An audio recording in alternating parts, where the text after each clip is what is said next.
Je m'appelle Baptiste, je suis coordinateur de formation au CMEA Occitanie. Les CMEA sont une association d'éducation populaire qui a un peu plus de 80 ans maintenant. Un BPGEP, ça veut dire brevet professionnel de la jeunesse, de l'éducation populaire et du sport. C'est deux filières qui ont été regroupées, celle de l'animation et celle du sport. Et on a les BPGEPS côté animation. Les BPGEPS animation sociale, les BPGEPS animation culturelle. Le BPGEPS, c'est un diplôme reconnu de niveau 4, c'est-à-dire de niveau bac. Un animateur culturel, il va pouvoir travailler dans ou des associations ou des collectivités. Les associations dans lesquelles il va travailler, ou alors elles ont un but bien défini, un objet bien défini qui est tourné vers l'ouverture culturelle, vers la démocratisation culturelle, mais des fois ce peut être aussi une association d'éducation populaire dans le quartier qui travaille à favoriser le lien social. Par exemple, si dans une association, un animateur culturel travaille sur un support comme la web radio et qui monte des actions comme ça de radio, de films, de musique dans le quartier, en fait la culture peut être aussi un outil au service de la cohésion sociale, du lien social.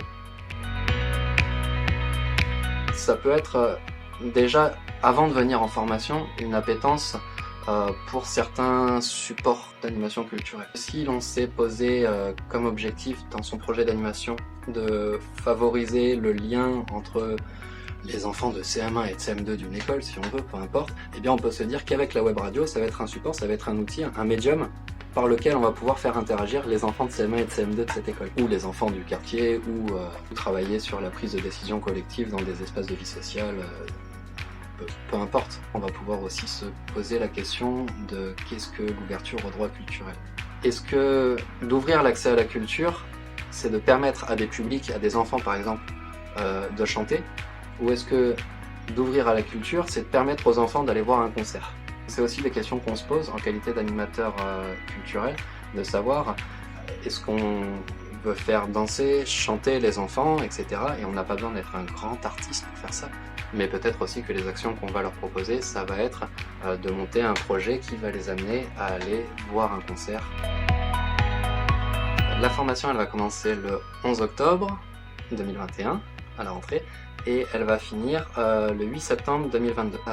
Elle est découpée entre période de regroupement, ici au centre de formation, et période d'alternance sur les structures de stage, sur un rythme d'à peu près 2 semaines. On a aussi une mobilité en Espagne qui est prévue pendant 2 semaines, et sur cette mobilité, on va travailler sur la question de l'interculturalité. Et on va être amené à pouvoir prendre du recul sur nos propres pratiques d'animateur culturel. On a 12 places qui sont financées par la région. Si vous êtes demandeur d'emploi, vous pouvez aller à Pôle emploi et demander une prescription d'action de formation. Si vous n'êtes pas demandeur d'emploi, si vous êtes en poste, vous pouvez aussi rentrer en apprentissage. À ce moment-là, c'est l'employeur qui paye le coût de la formation.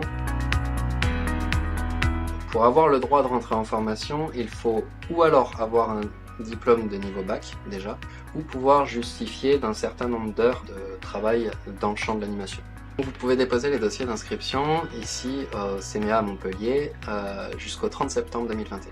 Les tests de sélection seront le 7 octobre et la formation commence le 11 octobre. À propos de la sélection, il s'agit surtout de vérifier que ton projet professionnel corresponde vers ce vers quoi on peut t'emmener. Aussi, suivant tes capacités rédactionnelles, quelques prérequis, quelques compétences qui sont quand même attendues pour pouvoir entrer en formation, de façon à ce que tu ne te mettes pas en échec sur toute l'année.